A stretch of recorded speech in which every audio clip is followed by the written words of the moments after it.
Mark Coleman, why should someone care about awakening? Hmm. Good question. Why should someone care about awakening? And why do I care about awakening? And why are we here talking about awakening? Well, I think the simple answer is to not be awake is to suffer. To not be awake is to not understand the nature of reality. And to not understand the nature of reality, the nature of oneself, is to inevitably live in out of alignment with truth, with reality. And so, you could say, to the extent that one is awake, one's seeing and living one's life in congruity with the nature of things. And the more one does that, the more one is at peace.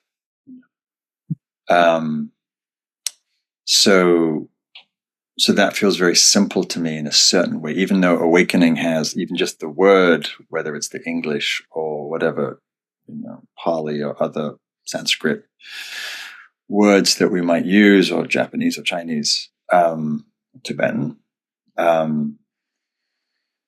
which have their own place in their validity.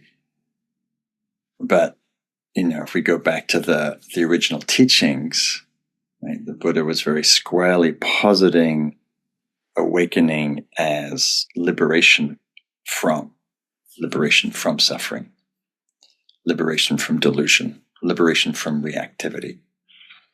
And so if we want to be free of suffering and delusion and reactivity, then to the extent that one is awake, free, unbound, then to the extent one abides and with either lessening or complete freedom from that suffering.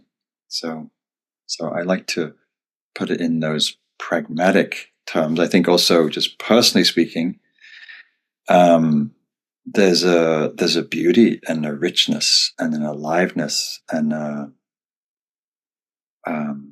both a transcendence and an immanence in one's life that is beautiful. It's a beautiful way of being, and to the extent that we're not awake, we're caught in some way. We're bound. We're gripped. We're contracted. We're in contention, and that's painful. That's struggle. That's dukkha. That's samsara.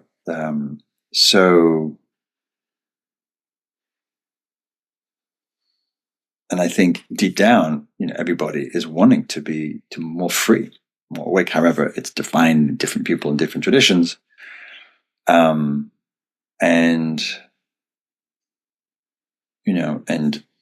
as I'm speaking, I'm also aware that, again, the languaging is so challenging, because sometimes when I think about awakening, it can be talked about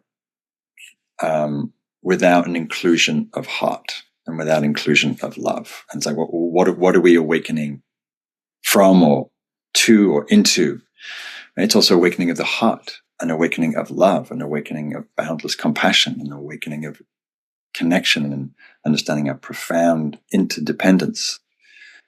For me, because I'm a nature mystic, nature Dharma teacher, where almost my entire practice and teaching and path now is very integrated into nature and being outside and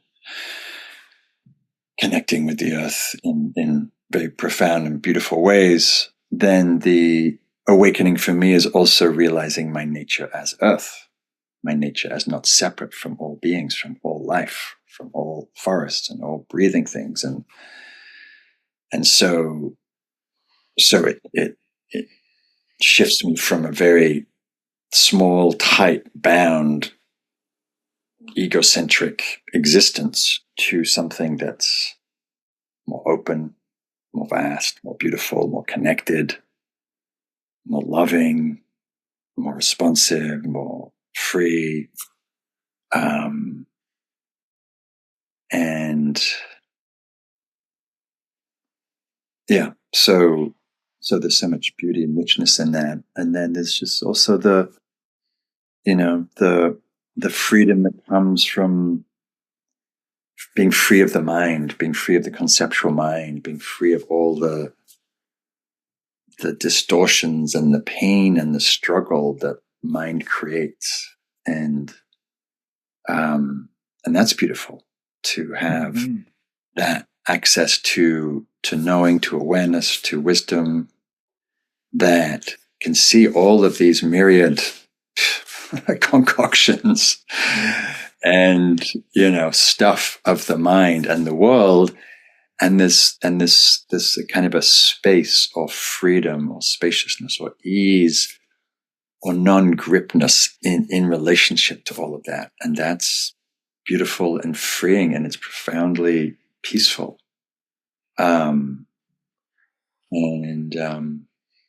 Yeah, so that's a few thoughts. Great, beautiful.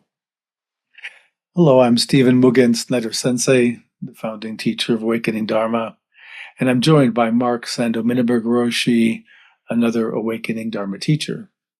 This is Anatomy of Awakening, a series of in-depth interviews with leading spiritual teachers, exploring what it means to awaken and the skillful practices used to do so. Our approach is straightforward. We ask leading spiritual teachers to express what awakening means in their tradition or traditions, to describe the specific practices and training pivotal in their own journey, and the skillful means they rely on to help others open to their true nature.